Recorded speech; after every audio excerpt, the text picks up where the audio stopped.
오늘의 주요 뉴스입니다. 축구 대표팀이 사우디아라비아를 승부차기 끝에 제압하고 아시안컵 8강에 진출했습니다. 대표팀은 오는 토요일 새벽 호주와 4강을 놓고 일전을 벌입니다. 프로야구 기아 타이거즈 김종국 전 감독과 장정석 전 단장의 구속영장이 기각됐습니다. 재판부는 수수한 금품이 부정한 청탁의 대가인지 여부에 대해 방어권을 보장할 필요가 있다고 밝혔습니다. 윤석열 대통령이 이태원 참사 특별법에 대해 거부권을 행사했습니다. 유가족들은 진상규명 목소리를 정부가 외면한다며 분노했습니다. 고속도로를 달리던 화물차가 쓰러져 있던 차량을 들이받아 2명이 숨졌습니다. 부산의 한 아파트에서는 불이 나 3명이 다쳤습니다. 국제통화기금 IMF가 올해 우리나라의 경제성장률을 2.3%로 상향했습니다.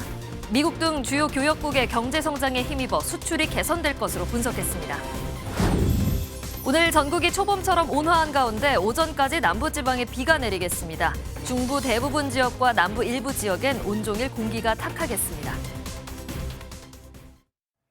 시청자 여러분 안녕하십니까? 축구대표팀이 아시안컵 16강전에서 승부차기 접전 끝에 중동의 강호 사우디아라비아를 꺾고 극적으로 8강 진출에 성공했습니다. 카타르 현지 연결해 자세한 소식 들어보겠습니다. 최영규 기자, 정말 짜릿한 승부였습니다. 네, 맞습니다. 경기를 현장에서 직접 본 제가 아직도 떨릴 정도로 정말 피말리는 승부였습니다. 16강전이 끝난 지 3시간이나 지난 에듀케이션 시티 스타디움은 이제 조용해졌지만 극적인 승리의 여운은 아직 남아있는 듯합니다. 사우디아라비아를 상대로 클린스만 감독은 수비수 3명을 두는 3백 카드를 처음 꺼내들었지만 허점을 드러냈습니다. 후반전 교체로 들어간 사우디의 라디프에게 뒷공간을 내주고 시작하자마자 실점하며 0대1로 끌려갔습니다. 결국 대표팀은 후반 20분 수비수 정승영 대신 조규성을 투입하며 다시 포백으로 돌아가 만회골을 넣기 위해 사우디를 몰아붙였는데요. 결국 경기 종료를 1분을 남겨둔 후반 추가 시간 조규성이 극적인 헤더골을 터뜨리며 동점을 만들어 승부를 연장으로 끌고 갔고 연장전 두 팀은 공방전만 벌이다 승부차기에 돌입했습니다. 그동안 부진했던 조규성이 정규 시간에 팀을 구했다면 승부차기의 영웅은 후보 골키퍼 조현우였습니다. 조현우는 엄청난 선방 능력으로 사우디의 3, 4번 키커의 슛을 잇따라 막아내며 대표팀에게 리드를 안겼고요. 대표팀의 4번 키커 황희찬이 승부를 결정지으면서 극적으로 8강에 진출했습니다. 조현우 선수 소감 들어보겠습니다. 저는 승부차기 가면은 이길 거라는 자신이 있었습니다. 자신이 있었기 때문에 오늘 꼭 승리한 것 같습니다. 대표팀은 오는 토요일 새벽 호주와 8강전을 치릅니다. 그런데 120분이 넘는 혈투에 손흥민은 심한 탈수에 걸릴 정도로 선수단의 피로가 심한 만큼 대표팀은 일단 오늘은 회복에 집중할 예정입니다. 먼저 경기를 치른 호주는 우리보다 이틀을 더 쉬었는데요. 하지만 오늘 보여준 투혼과 기세로 다시 한번 기적을 보여줄 거라 기대하고 있습니다. 지금까지 카타르 에듀케이션 시티 스타디움에서 MBN 뉴스 최영규입니다. 민주당 전당대회 돈봉투 사건으로 재판에 넘겨진 무소속 윤관석 의원과 강래구 전 한국감사협회장의 1심 선고 결과가 오늘 나옵니다. 민주당 돈봉투 사건에 대한 법원의 첫 판단인 만큼 향후 송영길 전 대표 재판 등에도 영향을 줄 것으로 보입니다. 이시열 기자가 보도합니다. 더불어민주당 전당대회 돈봉투 살포 사건에 연루된 현역 의원 중 처음으로 구속 기소된 윤관석 의원. 국회의원들한테 6천만 원 준 건 인정하시나요? 서울중앙지법은 오늘 오후 2시 정당법 위반 등의 혐의로 기소된 윤 의원과 강래구 전 한국감사협회장의 선고 공판을 엽니다. 윤 의원과 강 전 회장은 지난 2021년 민주당 전당대회에서 송영길 전 대표를 당선시키기 위해 국회의원들에게 돈봉투를 살포하는 데 관여한 혐의를 받고 있습니다. 검찰은 강 전 회장 등이 사업가 김모 씨로부터 기부금을 받은 뒤 캠프 자금을 합쳐 6천만 원을 윤 의원에게 전달했고 윤 의원이 이를 다른 의원 20명에게 300만 원씩 건넨 것으로 보고 있습니다. 지난해 12월 검찰은 대의민주주의의 근간을 훼손한 사건이라며 윤 의원에게 징역 5년을 선고해달라고 재판부에 요청했습니다. 강 전 회장에 대해서는 충분한 증거에도 불구하고 범행 대부분을 부인하고 책임을 미룬다며 징역 3년과 벌금 1,000만 원을 구형했습니다. 다음 달 2일 이번 사건의 정점으로 지목된 송 전 대표의 재판 절차도 시작될 예정인 만큼 오늘 선고 결과가 영향을 끼칠 전망입니다. MBN 뉴스 이시열입니다. 오늘 새벽 고속도로를 달리던 화물차가 쓰러져 있던 차량을 들이받아 2명이 숨졌습니다. 부산 사상구의 한 아파트에서 불이 나 60대 거주자가 화상을 입는 등 3명이 다쳤습니다. 사건 사고 소식 노하린 기자입니다. 트럭 한 대가 고속도로 갓길에 넘어져 있습니다. 견인차에 의해 똑바로 세워진 차량 안에서는 적재물이 쏟아져 나옵니다. 오늘 새벽 1시쯤 충남 천안시 경부고속도로 천안분기점 인근에서 화물차 2대가 추돌하는 사고가 발생했습니다. 가드레일을 들이받고 넘어져 있던 16톤 화물 차량을 뒤따라오던 4.5톤 트럭이 그대로 들이받은 겁니다. 이 사고로 4.5톤 트럭 운전자와 사고 수습을 돕던 1톤 트럭 운전자가 병원으로 옮겨졌지만 끝내 숨졌습니다. 돈 화물 차량 운전자가 전방에 차량을 세워놓고 도와주려고 걸어오시다가 16톤 차가 그 포토 운전자를 덮친 거예요. 최초 사고를 낸 16톤 화물차 운전자는 음주 상태는 아니었습니다. 경찰은 자세한 사고 경위를 조사할 예정입니다. 아파트 창문이 깨져 있고 거실 전체가 새까맣게 타버렸습니다. 어제 오후 3시 반쯤 부산 사상구의 한 아파트 7층에서 불이 났습니다. 이 불로 집안에 있던 60대 여성이 얼굴과 양팔 등에 화상을 입었고 주민 2명이 연기를 마시고 병원으로 이송됐습니다. 소방당국은 김치냉장고에서 불이 시작된 것으로 보고 정확한 화재 원인을 조사하고 있습니다. MBN 뉴스 노하린입니다. 후원업체로부터 금품을 수수한 혐의를 받는 프로야구 기아 타이거즈 김종국 전 감독과 장정석 전 단장에 대한 구속영장이 기각됐습니다. 서울중앙지법 유창훈 영장전담 부장판사는 혐의 관련 자료가 상당 부분 확보됐고 증거인멸이나 도망의 염려가 있다고 보기 어렵다고 기각 이유를 밝혔습니다. 또 수수한 금품이 부정청탁의 대가인지에 대해 방어권을 보장할 필요가 있다는 사유도 들었습니다.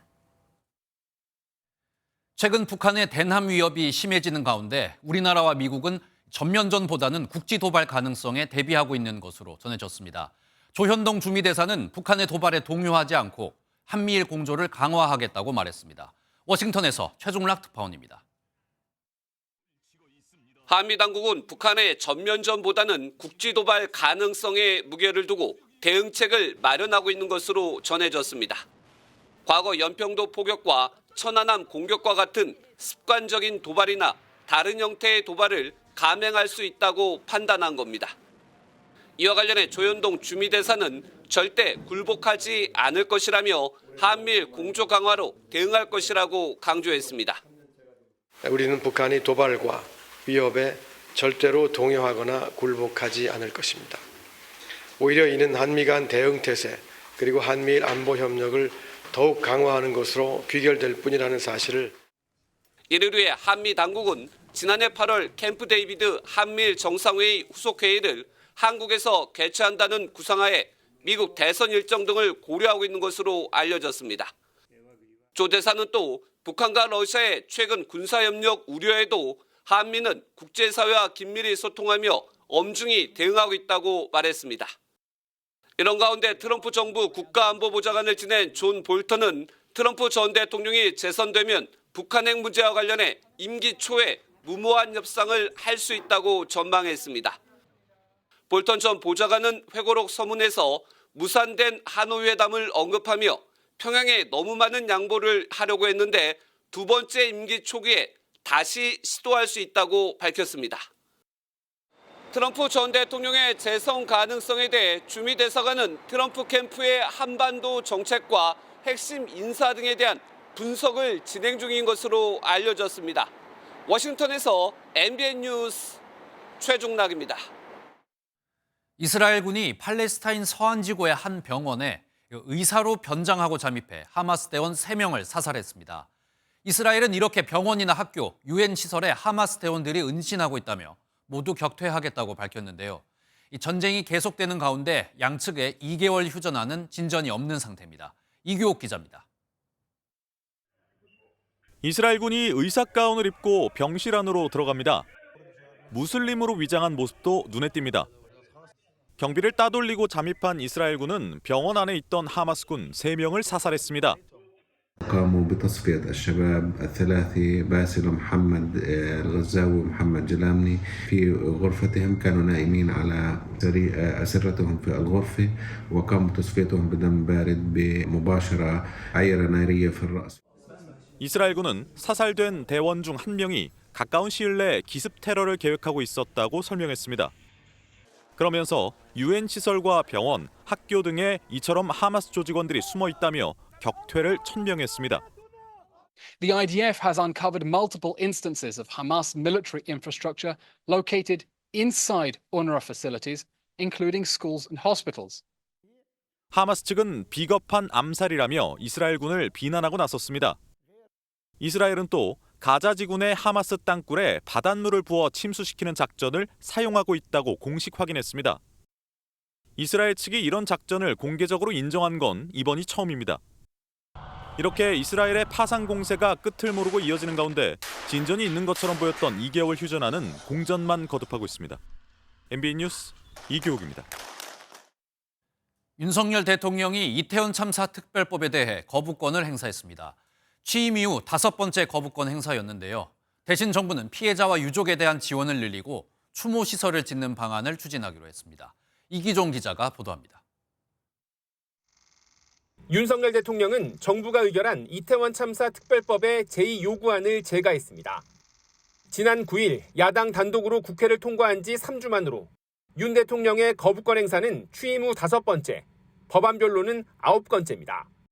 정부는 특별조사위원회의 동행명령과 압수수색 의뢰 등 영장주의 원칙을 훼손하는 강력한 권한이 부여됐다고 지적하고 구성도 문제라고 밝혔습니다. 특조위원 11명 중 여야가 각각 4명을 추천하고 나머지 3명은 국회의장이 관련 단체 등과 협의해 정해 야당에 편향될 거란 판단입니다. 또 23명이 기소되고 6명이 구속된 검경 수사의 문제가 무엇인지 근거도 없다고 봤습니다.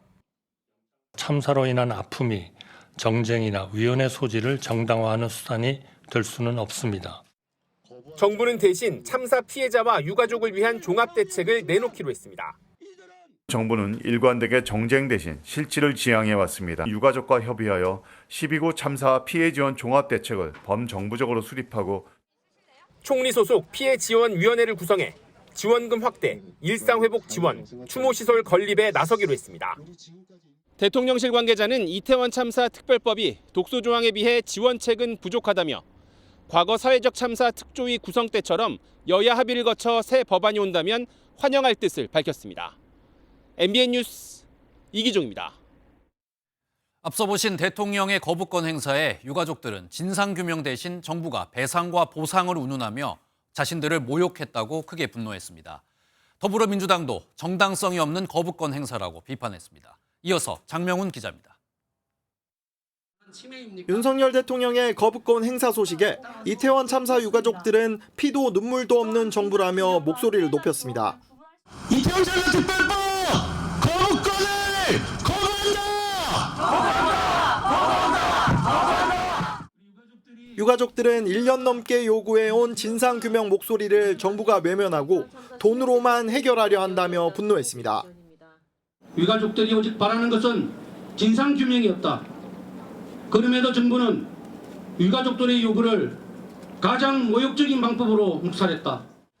민주당은 합동 분향소를 찾아 정부의 명분 없는 거부권 행사가 유가족을 2번 죽이고 있다고 규탄했습니다. 조사위 구성 자체를 4월 이후에 총선 이후에 하는 것까지 양해를 했습니다. 진실을 숨기고 싶다. 책임지고 싶지 않다라고 하십시오. 국민의힘은 조사위의 공정성을 담보할 수 없다는 등의 이유로 법안 재협상을 제안했습니다. 국회의장이 중재해서 여야 간의 협상이 90% 가까이 이루어진 그 안하고도 훨씬 동떨어진 안이기 때문에 재협상을 하자고 제안을. 국민의힘은 조속한 재표결을 요구하고 있지만 민주당은 쌍특검법과 이태원 특별법을 묶어 설 연휴 이후에 재표결을 시도하는 방안에 무게를 싣는 분위기입니다. 다음 달 29일 예정된 본회의에서 재표결에 붙여질 가능성이 큰 가운데 이를 둘러싼 여야 간 줄다리기는 당분간 계속될 것으로 보입니다. MBN 뉴스 장명훈입니다. 서울의 한 주점에서 100만 원이 넘는 술값을 못 내겠다며 난동을 부리던 20대 남성이 체포됐습니다. 경찰을 불러보라며 기세등등하게 말했는데 다른 혐의로 체포영장이 발부됐던 A급 지명 수배범이었습니다. 전민석 기자입니다. 회색 체육복을 입은 남성을 경찰이 제압해 데려갑니다. 술에 취한 듯 몸도 제대로 가누지 못합니다. 경찰 출동 직전까지 친구들과 밤새 마신 술값을 내지 못하겠다며 버티던 20대 김모 씨입니다. 가게 안에서 술을 먹으면서 계속 도박을 하면서 돈을 잃었다고 들었거든요. 김 씨는 술값 160여만 원을 낼 수 없다고 버텼고 휴대전화와 음료수 캔을 던지면서 난동까지 부린 것으로 전해졌습니다. 경찰을 불러보라며 기세등등하던 김 씨는 정작 경찰이 출동하자 술에 취한 척하며 신원 확인을 피했습니다. 추궁 끝에 이름을 댔지만 이마저도 가짜였습니다. 결국 경찰관이 지문을 확인했고 김 씨는 A급 지명 수배범인 것으로 드러났습니다. 경기 파주경찰서에서 사기와 도로교통법 위반 등으로 체포영장이 발부됐던 상태였습니다. 서울 강북경찰서는 체포한 김 씨의 신병을 파주경찰서로 넘기고 함께 있던 2명에게 사기 혐의 적용을 검토하고 있다고 밝혔습니다. MBN 뉴스 전민석입니다. 혈중 알코올 농도 0.08%가 넘는 만취 상태로 운전을 하던 한 20대 여성이 경찰에 붙잡혔습니다. 사고를 낸 다음에는 차를 몰고 식당으로 돌진까지 했는데요. 노승환 기자가 취재했습니다. 벤츠 승용차가 크게 파손됐습니다. 20대 여성 운전자가 몰던 이 차가 한 골목 사거리에서 경찰을 들이받았습니다. 사거리에서 사고를 낸 벤츠 승용차는 그 자리에 멈추지 않고 바로 앞 식당으로 그대로 돌진해 들어갔습니다. 식당은 폭탄을 맞은 듯 출입구와 전면 유리벽은 물론 가게 안까지 아수라장이 됐습니다. 운전자는 술에 취해 제대로 몸을 가누지도 못했다고 전해졌습니다. 운전자분이 이제 못 나오니까 졸속적으로 나오시더라고요. 약간 제가 딱 보니까 음주를 하신 것 같은 느낌이 들어서. 운전자는 차를 버리고 100m가량 도주하다 신고로 출동한 경찰에게 붙잡혔습니다. 경찰이 측정한 혈중 알코올 농도는 면허 취소 기준인 0.08%를 넘었습니다. 이 운전자와 사고를 당한 경차 운전자가 다치기는 했지만 식당이 문을 닫은 상태였고 길에도 사람이 없어 다행히 더 큰 사고로 이어지진 않았습니다. 경찰은 운전자를 상대로 정확한 사고 경위를 조사하고 있습니다. MBN 뉴스 노승환입니다. 길에서 주운 신용카드로 편의점에서 담배 3보루를 산 40대 남성이 경찰에 붙잡혔습니다. 주운 카드로 담배를 사는 모습이 뭔가 수상하다 싶었는지 계산대 옆에 있던 사람이 말을 거는 모습이 CCTV에 잡혔는데요. 알고 보니까 16년 차 베테랑 형사였습니다. 보도에 김영현 기자입니다. 가닌 남성이 편의점 계산대에서 담배 2보루를 구입하고는 사라집니다. 잠시 뒤 같은 남성이 또 나타납니다. 이번에는 담배 1보루를 더 사갑니다. 나가는가 싶더니 다시 돌아와 담배를 더 달라고 합니다. 옆에서 이 모습을 지켜보던 남성이 벼락같이 카드 단말기에 있는 신용카드를 빼앗습니다. 이 남성 18년 차 베테랑 형사였습니다. 범죄로 취득한 신용카드를 사용할 때는 담배를 보루째 구입하는 그런 피해 사례가 다수 있었습니다. 범죄로 습득한 카드를 사용하고 있구나 그런 느낌이 강하게 들어서 형사가 신분을 밝히고 검문을 시도하자 남성은 담배를 꺼내놓고 도주하기 시작합니다. 당시 형사는 이 편의점 밖에 나와서도 남성과 격렬한 몸싸움을 이어갔습니다. 붙잡고 밀치고를 반복한 지 8분 만에 형사가 남성을 넘어뜨려 제압했습니다. 조사 결과 남성은 대전역 대합실에서 신용카드를 주운 뒤 곧바로 편의점을 찾아 13만 5천 원어치의 담배 3보루를 구입하려던 찰나였습니다. 베테랑 형사의 날카로운 촉이 더 큰 범죄를 막았습니다.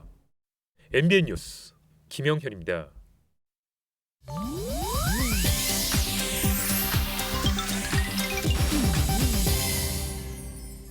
인터넷에선 어떤 소식들이 화제일까요? 인터넷 와글와글입니다. 배우 이영애 씨가 20년 만에 전설의 사극 대장금으로 다시 돌아옵니다. 드라마 종영 20년 만에 같은 인물의 일대기를 그린 드라마에 출연하는 건데요. 제작사는 어제 의녀 대장금을 만들기로 했다고 밝히면서 주인공으로 이영애 씨를 캐스팅했다고 덧붙였습니다. 드라마 제목은 가제인 만큼 실제 제목은 향후 바뀔 가능성이 있고 내년 초 방영을 목표로 오는 10월 첫 촬영에 돌입합니다. 이영애 씨는 드라마 대장금을 통해 국내는 물론 해외에서도 큰 인기를 얻으며 한류 스타 대열에 합류했는데요. 의녀로 변신할 장금이의 모습은 또 어떨지 궁금하네요. 횟집 사장님과 함께 사진을 찍은 이 남성, 미국 프로야구 메이저리그 샌프란시스코 자이언츠로 이적한 이정후 선수입니다. 최근 해당 횟집을 방문한 한 누리꾼에 의해 이정후 미담이라는 글과 함께 사진이 SNS에 공개됐는데요. 사연은 이렇습니다. 횟집 사장님이 친구들과 방문한 이정후 씨를 알아보고 사인을 요청했는데 이따가 해주겠다며 가게를 떠난 이정후 씨. 사인을 거절하나 싶었는데 정말 40여 분쯤 뒤 다시 가게에 돌아왔다고 합니다. 그리고는 야구를 하다 그만둔 친구들이라 그 앞에서 사인을 해줄 수 없었다며 상황을 설명했다고 하는데요. 온라인 커뮤니티 등에서 이정후 씨의 배려심을 칭찬하는 반응이 이어지고 있습니다. 일본의 한 이색 카페입니다. 작은 크기의 돼지들과 시간을 보내는 미니피그 카페인데요. 최근 열풍을 타고 가맹점들이 많이 늘었다고 합니다. 미니피그는 소형 품종의 돼지를 더욱 작게 개량한 종인데요. 사람을 잘 따르는 귀여운 모습이 가장 큰 매력이라고요. 30분 이용료는 17,000원 정도로 이곳에서 반려돼지를 구매할 수도 있습니다. 돼지들은 의외로 외로움을 잘 타서 사람들과 잘 지낸다고 하죠. 똑똑하기도 해서 배변 훈련도 잘 받고 앉기나 돌기도 곧잘 해낸다고 합니다. 최근에는 SNS를 통해 알게 된 외국인 관광객들에게도 큰 인기를 끌고 있다고 하네요. 인터넷 와글와글이었습니다. 총선이 2달 정도밖에 남지 않았는데 이 게임의 룰이라고 할 수 있는 선거제도가 아직 확정되지 못하고 있습니다. 국민의힘 한동훈 비대위원장은 민주당이 명확한 입장을 밝히지 않고 있다며 이재명 대표를 강하게 비난했습니다. 보도에 김태희 기자입니다. 한동훈 국민의힘 비상대책위원장이 총선 비례대표 선출 방식이 아직 정해지지 않은 이유로 이재명 대표를 저격했습니다. 민주당의 모든 지금 민주당 주류의 행동과 말은 이재명 대표라는 사람만 하나만 딱 놓으면 모든 게 다 해석이 돼요. 국민의힘은 이번 총선에서 준연동형 비례대표제는 폐지하고 기존 병립형으로 회귀해야 한다는 입장입니다. 도입 취지와 달리 준연동형 비례대표제가 유지될 경우 제21대 총선 때처럼 꼼수 위성정당 난립이 재현될 걸 우려해서입니다. 민주당은 병립형 회귀와 연동형 유지 사이에서 입장을 정하지 못하고 있습니다. 한동훈 위원장은 이재명 대표가 비례대표로 나오고 싶어하고 비례 몫을 나눠 먹으려는 주위 사람들의 요구가 충돌하기 때문이라고 지적했습니다. 저는 정신 차리라고 말씀드리고 싶습니다. 그리고 부끄러워해야 한다고 생각합니다. 이에 대해 민주당의 한 관계자는 뻔뻔함의 극치라며 한동훈식 남탓 정치라고 비판했습니다. 병립형을 고수하는 국민의힘은 위성정당 창당 준비로 야당을 압박하고 있습니다. MBN 뉴스 김태희입니다. 앞서 보신 것처럼 더불어민주당은 아직 선거제도 개편에 대한 명확한 당론을 정하지 않고 있습니다. 당 내부에서도 각자 다른 목소리가 나오고 있는데 오늘 예정된 이재명 대표의 신년 기자회견에서 어떤 입장이 나올지 주목됩니다. 이어서 강영옥 기자입니다. 선거제 개편과 관련해 민주당이 입장을 정하지 못하는 사이 정의당 등 소수 정당이 압박에 나섰습니다. 국회 공론화 과정을 거치면서 시민들은 지금의 준연동형이 더 맞다고 봤는데 민주당이 좌고우면하고 있다는 겁니다. 병립형이 오답인 것은 분명합니다. 권역별 병립형이 더더욱 오답인 것도 분명합니다. 시민들의 의사에 명백히 반하기 때문입니다. 민주당의 비례연합정당을 제안했던 기본소득당도 민주당이 윤석열 심판을 주장하면서 국민의힘과 손잡고 태보를 선택하면 얼마나 자기 모순이냐고 꼬집었습니다. 제3지대 이원욱 의원은 이재명 대표가 과거 위성정당 금지를 공약했던 사실을 언급하며 병립형 회귀 움직임을 비판했습니다. 민주당 지도부는 병립형으로 기운 분위기입니다. 국회마저 내줄 수 없다는 현실론 속에 소수정당 배분 권역별 병립형 비례제와 같은 절충안도 고민하고 있습니다. 민주당 지도부의 한 의원은 MBN 통화에서 지도부 다수가 병립형인 건 사실이라고 했고 다른 의원은 이재명 대표의 결단만 남았다고 밝혔습니다.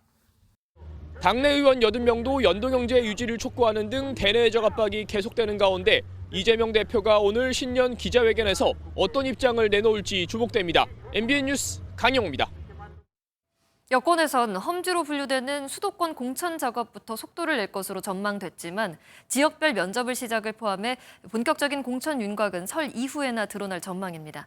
수도권 출마자들 입장에선 한시가 급하다는 우려도 나옵니다. 유호정 기자입니다. 국민의힘 공관위는 설 연휴가 끝나는 오는 13일부터 후보자 면접을 실시하기로 했습니다. 이에 따라 현역 컷오프 발표를 포함해 단수 추천, 우선 추천, 경선 지역을 정하는 것도 설 이후에야 진행될 전망입니다. 당초 여권에선 수도권부터 2월 초 공천하는 밑그림을 그렸지만 이보다는 늦어진 셈입니다. 당내에선 공천 탈락자들의 이탈을 최소화하고 구도상 우위를 점하려면 지연 전략도 필요하다는 의견이 나옵니다.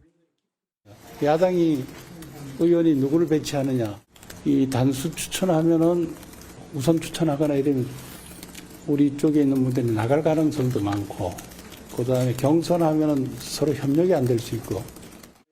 하지만 수도권 출마를 앞둔 예비 후보들은 한시가 급하다는 반응입니다.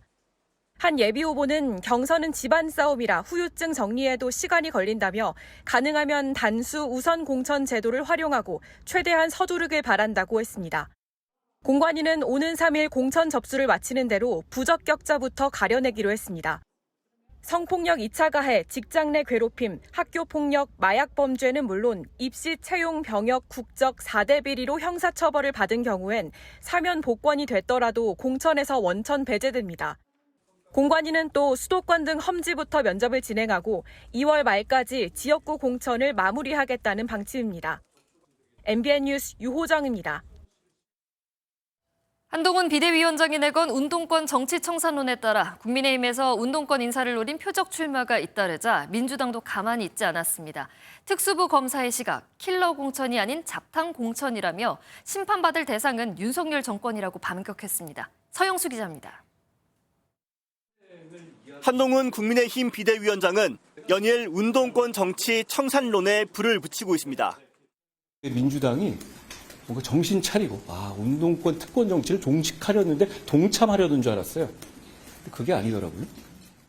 국민의힘에서도 태영호 의원, 박민식 전 국가보훈부 장관 등이 잇따라 민주당 운동권 인사에 도전장을 내며 운동권 심판론을 전면에 내걸었습니다. 한동훈 킬러 공천의 표적으로 지목된 윤건영 의원은 출마할 곳을 억지로 만들어주는 잡탕 공천이라고 깎아내렸습니다. 집권 여당이 운동권 운운하면서 킬러 공천이라고 자랑을 하는데요. 운동권 잡을 게 아니라 물가 잡고 경제 잡아야 됩니다. 중앙대 총학생회장 출신인 김영진 의원도 정권 심판론을 회피하기 위한 성동격서식 전술에 불과하다며 거들었습니다. 국민 상식의 눈보다는 특수부 검사의 눈으로 그렇게 보고 있지 않나 해서 대단히 안타깝습니다. 민주당은 운동권 청산론에 정권 심판론으로 맞선다는 계획이지만 당 내에서도 86 용태론이 분출되고 있다는 점은 부담으로 작용할 것으로 보입니다. MBN 뉴스 서영수입니다. 문재인 정부의 임종석 전 대통령 비서실장은 국민의힘이 겨냥하고 있는 운동권 정치의 대표 주자라고 할 수 있는데요. 임 전 실장이 윤석열 정부의 경제 파탄을 지적하자 국민의힘 윤희숙 전 의원이 기본 지식도 없다고 비판했습니다. 이 두 사람은 이번 선거에서 정면 대결을 준비하고 있습니다. 김도형 기자가 보도합니다. 이번 총선에서 서울 중구 성동갑 출마를 예고한 임종석 전 대통령 비서실장이 SNS에 올린 글입니다. 1인당 국민소득이 IMF 이후 처음으로 마이너스가 됐다. 작년 경제 성장률은 1.4%라면서 윤석열 정부의 경제 정책을 직격했습니다. 이어 한동훈 위원장이 윤석열 정권 실정에 대해 사과부터 해야 할 것이라고 밝혔습니다. 이를 두고 같은 지역구에 출마를 예고한 윤희숙 전 국민의힘 의원이 반박에 나섰습니다. 윤 전 의원은 작년 1인당 국민소득은 아직 나오지도 않았다며 3분기까지 결과만 봐도 1인당 국민소득은 증가했다고 강조했습니다. 이어 작년 경제 성장률은 지난 정부에서 구조개혁을 외면했기 때문이라고 주장했습니다. 운동권 청산론도 꺼내들었습니다. 윤 전 의원은 이 정도 식견으로 대통령 비서실장 자리를 꿰찬 것 자체가 586 완장이라고 비난했습니다. 임 전 실장 측은 윤 전 의원의 지적에 다시 말할 기회가 있을 것이라고 밝혔습니다. 국민의힘이 이번 총선에서 운동권 청산을 기치로 내걸면서 벌써부터 벌어지는 치열한 장외전에 이목이 집중되고 있습니다. MBN 뉴스 김도영입니다.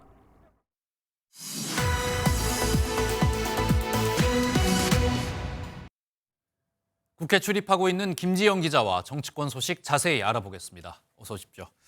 김 기자, 일단 이 여당과 야당 사이 공격이 조금 더 이제 거칠어지고 있는 것 같은데 그만큼 총선이 이제 가까이 다가왔다고 저희가 이해해도 되겠죠? 네, 오늘로 총선이 딱 70일 앞으로 다가왔습니다. 네. 앞서 리포트에서 보셨듯이 국민의힘 공관위는 어제 공천 부적격자 기준 등 구체적인 공천 심사 기준을 마련했습니다. 또 총선에 나갈 현역 의원을 추리는 컷오프 여론조사 결과도 이번 주 안에 나올 것으로 알려졌는데요. 이제 본격적으로 공천 심사가 시작된다고 볼 수 있습니다. 네, 그런데 국민의힘 공천 심사 이 기준을 보면 굉장히 엄격해진 것 같습니다. 이 본인뿐 아니라 가족들도 이제 심사에 많이 포함이 된다면서요. 네, 왜냐하면 이번 총선에서 처음으로 시스템 공천을 도입한 만큼 국민의힘은 그 어느 때보다 도덕성과 자질을 중요시하고 있습니다. 문제가 될 여지를 아예 없애겠다는 겁니다. 국민의힘은 국민 눈높이에 맞는 도덕성과 자질을 갖춘 후보를 선정하기 위해서 부적격 기준을 대폭 강화했습니다. 공관위가 밝힌 부적격 비리는 입시와 채용 등 모두 4가지인데요. 그런데 여기서 본인이 아닌 배우자와 자녀가 형사처벌을 받아도 공천에서 제외됩니다. 조국 전 법무부 장관 자녀의 입시 비리를 겨냥해 우리는 야권과 다르다는 이런 도덕성 차별화를 강조한 것으로 보입니다. 네, 그런데 국민의힘 당 안팎에서 지금 계속해서 사천 논란 이야기가 나오고 있지 않습니까? 여기서 한동훈 위원장이 어떤 입장을 밝혔다면서요. 네, 앞서 김경률 비대위원 그리고 또 윤희숙 전 의원까지 한 비대위원장이 이 두 사람의 이름을 언급하며 소개한 게 문제가 됐는데요. 네. 한 비대위원장은 사천 논란을 일축했습니다. 그래서 제가 우리의 어떤 지향이라든가 시대 정신을 말할 수 있는 후보를 얘기하고 소개하는 게 안 되는 겁니까? 그렇지 않습니다. 제가 그렇다고 해서 그분을 반드시 공천하겠다고 말하는 것도 전혀 아니고요. 같은 지역구 출마를 준비 중인 당내외 인사들 사이에선 공정한 기회가 아니라는 불만이 나옵니다. 반대로 한 비대위원장의 역할은 국민의힘 후보자를 띄우고 또 흥행시키는 일이라며 이 정도를 사천으로 보기는 어렵다는 당내 의견도 적지 않습니다. 네, 민주당 이야기로 한번 넘어가 보겠습니다. 민주당도 오늘부터 이제 공천 후보자 면접을 시작하는데 이재명 대표가 이 어떤 면접 심사위원이 아니라 면접을 받는 입장으로 들어간다면서요. 네, 민주당은 오늘부터 다음 달 5일까지 엿새 동안 후보자 면접을 하고 공천 배제나 경선 여부 등의 그런 심사 결과를 발표합니다. 깨끗한 민주당, 젊은 민주당을 기초로 도덕성과 청렴성을 갖춘 후보 공천하도록 노력하겠습니다. 민주당 당헌 당규를 보면 현역 의원이 총선에 나올 경우 경선을 치르는 게 원칙입니다. 그래서 현역 의원인 이재명 대표도 면접을 받는 겁니다. 이 대표는 이번 총선에서 자신의 지역구인 인천 계양을에 출마해 재선에 도전합니다. 민주당은 특정 후보자의 경쟁력이 다른 후보자보다 월등하다면 단수 공천도 가능하다고 하는데 그런데 지금 시스템 공천의 공정성을 보여주기 위해 이 대표가 이런 단수 공천 없이 대부분 경선으로 치르는 방향으로 결정한 것이란 분석이 나옵니다. 네, 그리고 앞서 강용호 기자가 설명을 해줬는데 이재명 대표 오늘 신년 기자회견이 있지 않습니까? 여기서 어떤 내용 나올 것 같습니까? 총선을 70일 앞둔 기자회견이니만큼 아무래도 민주당의 총선 프레임인 그런 정권 심판론 이런 내용이 담길 것 같습니다. 이번 선거는 정권에 대한 중간 평가이자 권력에 대한 심판 선거입니다. 민주당은 그 책임을 묻는 데 있어서 최선을 다할 것입니다. 국민의힘이 운동권 심판론으로 민주당의 정권 심판론을 역으로 공격하면서 프레임 전쟁이 시작된 상황입니다. 민주당은 이 대표가 윤석열 정권이 무능과 실정으로 초래한 대한민국의 위기 상황을 진단하고 극복할 대안을 제시한다고 밝혔습니다. 또 이번 총선을 대한민국이 잃어버린 비전을 되찾는 날로 규정하고 국민의 현명한 선택을 호소할 것이라고 했는데요. 하지만 형식이 기자회견인 만큼 선거제 개편안이나 이른바 친명, 친문 간 갈등 같은 현안에 대한 이 대표의 입장을 들어볼 수 있을지도 관심입니다. 네, 오늘 말씀 여기까지 듣겠습니다. 지금까지 정치부 김지영 기자였습니다. 학교폭력 피해자 유족의 변호를 맡았다가 재판에 나가지 않아 패소한 권경의 변호사 기억하실 겁니다. 유족이 권 변호사를 상대로 손해배상 청구 소송을 제기했는데 어제 첫 변론에도 나오지 않았습니다. 현지호 기자가 보도합니다. 권경의 변호사는 이른바 재판 노쇼 논란으로 지난해 6월 대한변호사협회로부터 정직 1년의 징계를 받았습니다. 권 변호사는 학폭 피해로 세상을 등진 고 박주원 양의 변호를 맡았고 1심 승소 이후 항소심에서 재판에 3차례 불출석해 결국 패소했습니다. 패소 사실을 의뢰인에게도 알리지 않아 재판 결과는 그대로 확정됐습니다. 당시 권 변호사는 건강상의 이유로 재판에 못 나갔다고 해명했습니다. 박주원 양의 유족은 권 변호사와 소속 법무법인을 상대로 손해배상 소송을 제기했는데 첫 변론 기일에 권 변호사는 또 나타나지 않았습니다. 유족은 1년 가까이 연락이 닿지 않고 있다며 분통을 터뜨렸습니다. 지금 자신의 잘못을 인정하고 정중하게 사과를 해야 되는데 그거를 안 하는 게 저는 분통이 많이 터집니다. 하지만 권 변호사는 원고 패소의 책임이 자신의 태엽 때문이 아니란 입장입니다. 권 변호사는 재판에 제출한 준비 서면을 통해 패소는 변론 소홀 때문이 아니며 자신의 부족함과 패소 사이엔 아무런 인과관계가 없다고 주장했습니다. MBN 뉴스 현주호입니다. 우리나라의 인감증명 제도가 110년 만에 대대적인 변화를 맞습니다. 1,500개 안팎의 민원과 공공서비스도 행정서류를 직접 가져가지 않고 신청할 수 있을 전망입니다. 김민수 기자가 보도합니다. 인감증명서를 발급하려면 주민센터를 직접 방문해야 합니다. 부동산이나 은행 거래 등의 인감도장을 사용해야 하는데 이때 인감증명서도 필요합니다. 서류에 찍은 도장이 본인의 인감도장이 맞다는 걸 증명하기 위해서라지만 번거로운 절차입니다. 윤석열 대통령은 훌륭한 디지털 정부를 구축해 놓고도 이러면 국민이 체감을 할 수 없다고 지적했습니다. 도입된 지 이제 110년이 지난 인감증명을 디지털 인감으로 대폭 전환시킬 것입니다. 이에 따라 정부는 2,608건의 사무 가운데 82%인 2,145건을 내년까지 인감증명서를 제출하지 않도록 개선할 계획입니다. 민원이나 청년 임대주택, 난임시술비 같은 공공서비스 신청을 할 때도 앞으로는 서류 뭉치를 들고 다니지 않아도 됩니다. 구비서류 제로화 정책에 따라 1,498종의 행정서류 가운데 올해 421종, 내년에 900종의 서류를 내지 않아도 됩니다. 민원 처리 기관들이 행정정보를 공유하도록 바꿔서 그동안 국민에게 직접 서류를 떼오게 만들었던 불편을 줄이겠다는 뜻입니다.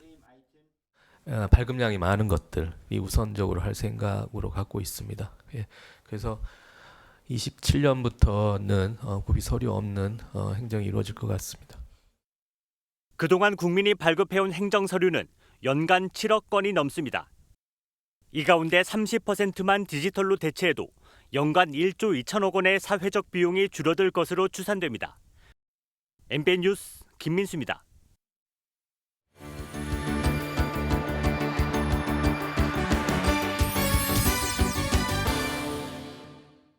굿모닝 월드입니다. 콜롬비아에서 한 관광객이 아주 이색적인 뭔가를 숨겨 출국하려다 적발됐습니다. 여행 중 지역 주민들에게 받은 거라고 주장했다는데요. 선물이라기엔 다소 위험한 이것의 정체 만나봅니다. 빨간 몸통에 파란색 다리, 영화 속 스파이더맨을 연상케 하는 화려한 모습이지만 이래 봬도 아주 위험한 녀석입니다. 사람 손보다도 작은 체구에 맹독을 품고 있는 할리퀸 도깨구리들인데요. 콜롬비아 경찰은 보고타 엘도라도 공항에서 130마리의 개구리를 적발해 압수했다고 밝혔습니다. 한 브라질 관광객이 여행 중 얻은 개구리들을 필름통에 담아 운반 중이었다고요. 마니아들에게 인기가 있어 마리당 $1,000에 거래되기도 한다는데요. 하지만 허가 없이 이 개구리들을 키우는 건 불법으로 제재 금액이 최대 수백만 달러에 이른다고 당국은 경고했습니다. 세계 곳곳에서 카니발 시즌이 한창인 요즘인데요. 오늘은 스페인 한 마을의 카니발을 소개합니다. 모습은 좀 낯설어도 봄을 반기고 애군을 쫓는다는 취지는 우리와 별반 다르지 않다고요. 온몸에 양털을 두른 사람들, 등 뒤에 달린 청동종을 울리며 하나같이 독특한 몸짓을 선보이고 있는데요. 전기톱을 휘두르는 악귀들, 또 온갖 기괴한 분장으로 시선을 잡아끄는 사람들이 한가득인데요. 교황님도 행차하셨네요. 헬로윈을 방불케 하는 현장, 바로 스페인 북부 나바라 지방에서 매년 열리고 있는 카니발입니다. 봄을 일깨우고 악령을 쫓는다는 의미가 있다고요. 올해 행사는 유례 없이 따뜻한 날씨 속에 시작됐다고 하는데요. 성대한 카니발의 효과인가요? 봄이 유독 일찍 찾아온 스페인의 축제 현장이었습니다. 굿모닝 월드였습니다. 우리나라가 점점 고령화 사회로 되어간다는 얘기 계속 나오고 있는데요. 이렇게 고령화 사회가 되다 보면 지역 간 인구 이동도 줄기 마련이죠. 반세기 만에 인구 이동 규모와 이동률이 최저치로 떨어졌습니다. 이승훈 기자가 보도합니다. 20대 직장인 김주연 씨는 지난해 서울로 주소를 옮겼습니다. 주변 사람들과 마찬가지로 취업에 따라 이뤄진 선택이었습니다. 군대 동기들이나 친구들도 다 직장은 서울 근교로 구하길래 그 점에서 많이 놀랬던 것 같아요. 통계청 집계 결과 지난해에도 직업과 가족, 주택이 주된 이사 이유로 꼽혔습니다. 수도권엔 7년 연속 이사 온 사람이 더 많았습니다. 집값 부담 등으로 서울을 떠난 사람의 약 60%도 경기도를 벗어나지는 않았습니다. 고령화로 인구 이동, 이사 자체는 3년째 줄었습니다. 지난해 약 613만 명이 이동했는데 이는 49년 만에 최저고 인구 100명당 이동자 수를 뜻하는 인구 이동률은 51년 만에 최저치를 나타냈습니다.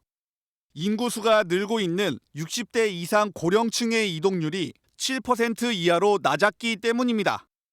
가장 이동률이 높은 20대도 직장과 주택 문제로 이동이 3년째 감소했습니다. 20대 인구는 계속 감소하고 있고 고령화 인구가 증가하고 있다 보니까 이동자의 규모 자체도 아무래도 상대적으로 좀 감소할 여지가 좀 있는 것 같고요. 급속한 고령화와 수도권 쏠림 현상을 완화하기 위한 정책적 대안을 찾지 못하면 지방 소멸은 피할 수 없을 것이라는 경고음이 커지고 있습니다. MBN 뉴스 이수근입니다.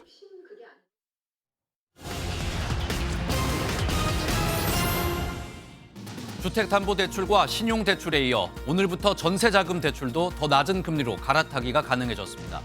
전세대출을 받은 지 3개월 이후부터 12개월 전까지 가능한데 18개 은행과 3개 보험사에서 전세대출을 비교하실 수 있습니다. 확정 일자가 있는 임대차 계약서와 계약금 납입 영수증이 필요하고 휴대전화로 촬영해 비대면 제출하거나 영업점을 방문하시면 됩니다. 홍콩 H지수와 연계된 ELS 파생 상품에 피해액이 눈덩이처럼 불어나자 은행들이 ELS 관련 상품 판매를 중단하고 있습니다. NH농협에 이어 하나은행과 KB국민은행, 신한은행까지 ELS 상품 판매를 중단하면서 국내 5대 은행 가운데 4곳이 판매를 포기했습니다. 한편 홍콩 ELS 피해자들은 국회에서 기자회견을 열고 피해 배상을 촉구하고 있습니다. 미국 재계를 대표하는 미국 상공회의소가 우리나라의 플랫폼 규제를 공개적으로 반대하고 있습니다. 공정거래위원회가 추진 중인 플랫폼법은 거대 플랫폼 기업을 지배적 사업자로 규정하고 4대 반칙 행위 금지 등 감시를 강화하는 내용인데요. 미국 측의 우려에 공정위는 국내외 이해관계자들과 충분히 소통하며 입법을 추진하겠다고 밝혔습니다. 지금까지 굿모닝 경제였습니다. 국제통화기금 IMF가 우리나라의 올해 경제성장률 전망치를 지난해 10월 전망치인 2.2%에서 2.3%로 상향 조정했습니다. IMF는 미국 등 주요 교역국의 경제성장에 힘입어 우리나라 수출이 개선될 것으로 분석했습니다. IMF는 이와 더불어 세계 경제성장률 전망도 미국과 신흥개도국의 견조한 성장세를 반영해 2.9%에서 3.1%로 상향했습니다.